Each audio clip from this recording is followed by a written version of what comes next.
Fahalalana fotsiny ihany ny hoe mpamonjy izaho Jesoa izaho, fa iaino ao ambony teny nomeny raso fa ho famonjenana de tsy anenenana.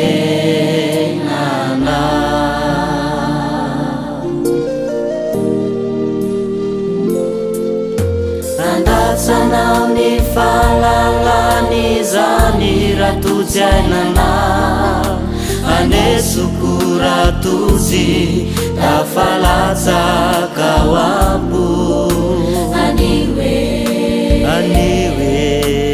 tona mety zao tapao ny hevitrao de iaino ampo ny teniny Jesoa.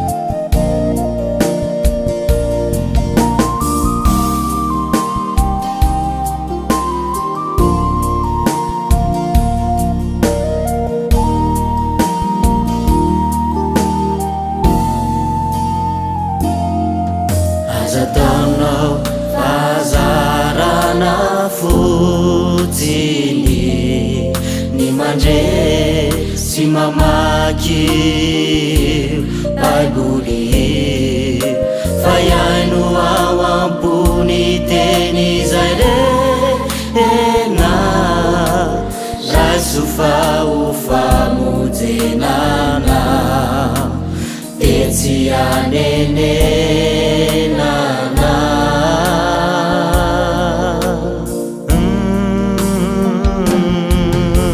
Andatsanao ny fahalalany zany ratotsy ainana, anesoko ratotsy tafalatsaka ao aniwe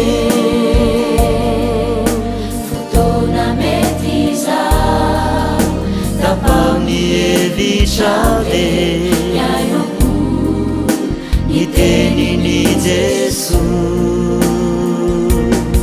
Amizay de tsy mba iana no anenina fa andobalapaso.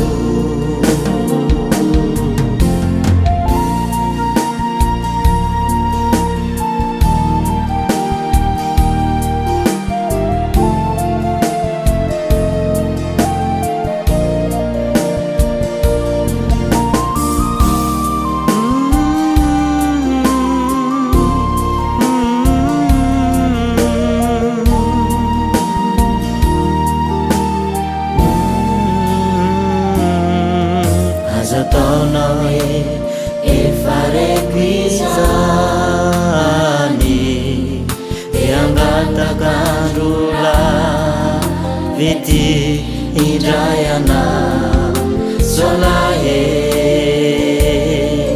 ka ho tonga ihany Jesoa.